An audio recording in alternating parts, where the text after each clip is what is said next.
O Eterno visitou Sara, exatamente como disse que faria, e cumpriu o que havia prometido.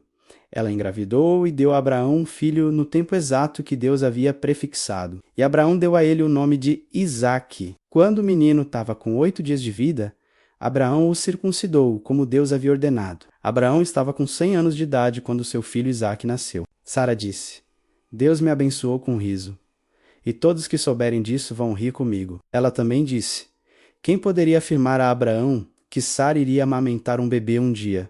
Mas estou aqui. Dei um filho ao homem idoso. O bebê cresceu e foi desmamado. E Abraão deu uma grande festa no dia em que Isaque foi desmamado. Certo dia, Sara viu que o filho que a egípcia Agar tinha dado a Abraão estava debochando de Isaque. Ela foi reclamar com Abraão: livre-se dessa escrava e do filho dela. Nenhum filho de escrava vai participar da herança com meu filho Isaque. Abraão ficou muito aflito. Afinal, Ismael era filho dele. Mas Deus disse a Abraão: não fique assim por causa do menino e de sua escrava.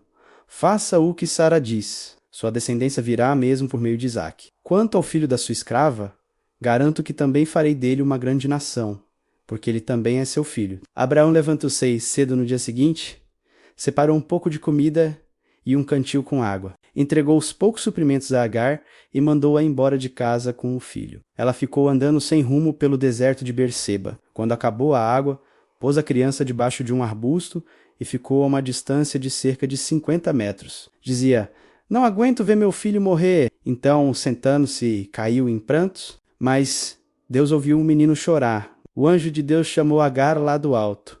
Agar, o que aconteceu?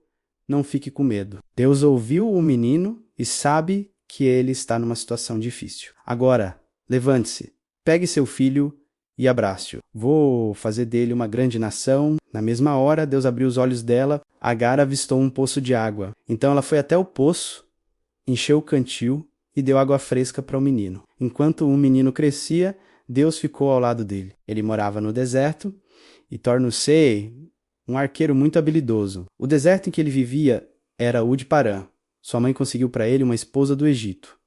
Por essa mesma época, Abimeleque e o comandante de suas tropas, Ficol, disseram a Abraão: independentemente do que você fizer, Deus está do seu lado. Portanto, prometa-me que você não agirá com desonestidade para comigo, nem ninguém de minha família. Enquanto viver aqui, prometa que tratará a mim e a minha família com a mesma bondade com que tratei você. Abraão respondeu: eu prometo. Foi também nessa época que Abraão questionou Abimeleque a respeito de um poço de água, que os empregados de Abimeleque haviam tomado à força. Abimeleque disse: não tenho a menor ideia de quem possa ter feito isso, e você nunca comentou nada comigo. É a primeira vez que ouço falar no assunto. Então, os dois fizeram um acordo. Abraão pegou ovelhas e gado e duas a Abimeleque.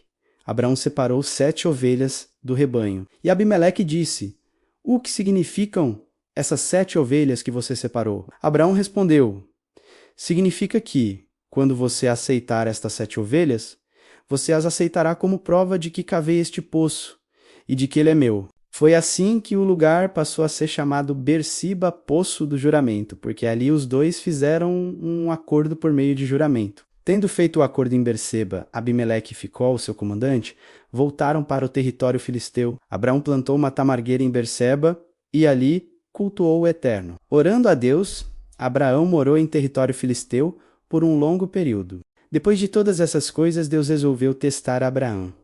Então, o chamou: Abraão. Abraão respondeu: pois não, tô ouvindo. E ele disse: pegue Isaque, seu filho querido, a quem você ama, e vá para a terra de Moriá. Você deverá sacrificá-lo ali como oferta queimada sobre um dos montes que indicarei. No dia seguinte, Abraão levantou-se bem cedo e pôs a sela sobre seu jumento. Levou consigo 2 jovens empregados e seu filho Isaque. Ele cortou lenha para a oferta queimada e partiu para o lugar indicado por Deus. Depois de 3 dias, olhou para cima e avistou o lugar ao longe. Abraão disse aos empregados: fiquem aqui com o jumento. Eu e o garoto iremos até lá em cima para prestar culto e depois voltaremos para cá. Abraão entregou a lenha para a oferta queimada a Isaque, para que ele a carregasse. Levava consigo ainda a pedra de fogo e a faca.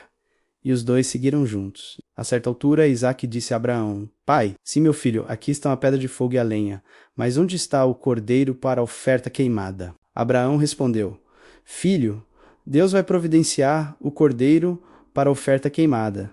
E continuaram caminhando. Finalmente chegaram ao lugar indicado por Deus.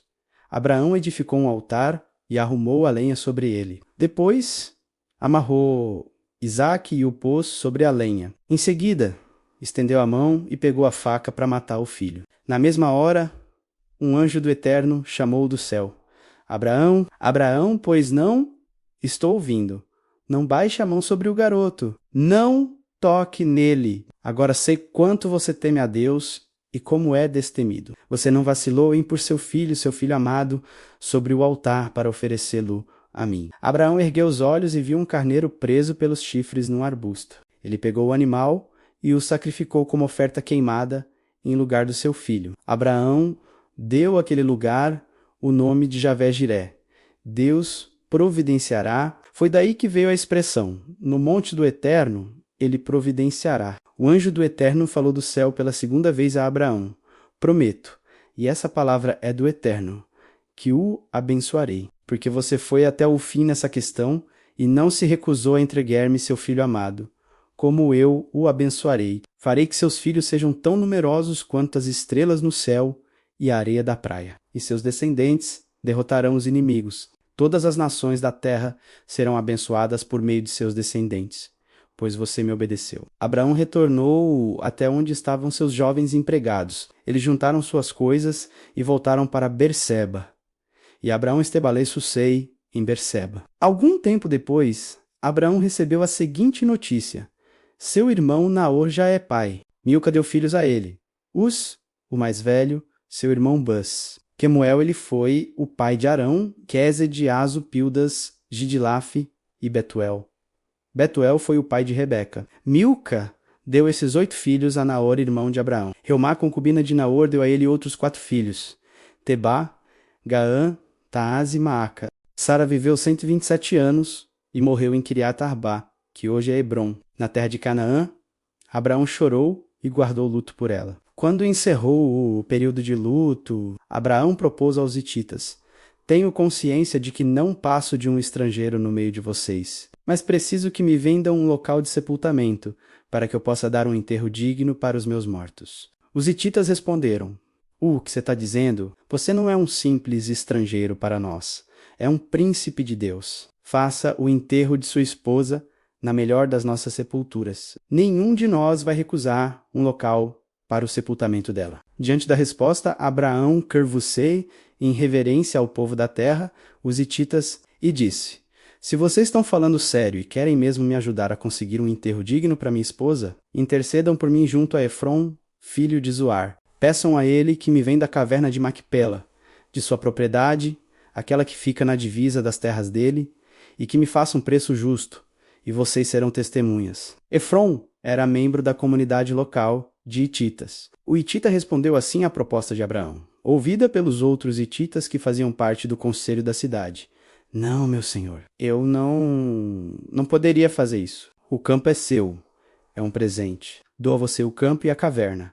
Não vou cobrar nada e meu povo será testemunha disso. Faça ali o sepultamento de sua esposa. Abraão curvou-se em respeito perante o conselho reunido e respondeu a Efron: Por favor, permita-me pagar o preço da terra. Aceite meu dinheiro para que eu possa sepultar minha esposa com tranquilidade. Então, Efron respondeu a Abraão: Já que insiste, eu aceito. O que significam 400 peças de prata entre mim e você. Vá agora e faça o sepultamento de sua esposa. Abraão aceitou o preço estipulado por Efron e pagou integralmente o valor que este havia sugerido perante o conselho da cidade dos hititas: 400 peças de prata. De acordo com a taxa de troca daqueles dias, foi assim que o campo de Efron, ao lado de Manre, tornou-se propriedade de Abraão. E, além do campo, a caverna e todas as árvores dentro dos seus limites, o conselho da cidade dos hititas foi testemunha dessa transação. Assim, Abraão fez o sepultamento de Sara na caverna do campo de Macpela, que fica perto de Manre, hoje Hebron, na terra de Canaã. A propriedade do campo e da caverna que havia nele foi transferida dos hititas para Abraão como local de sepultamento.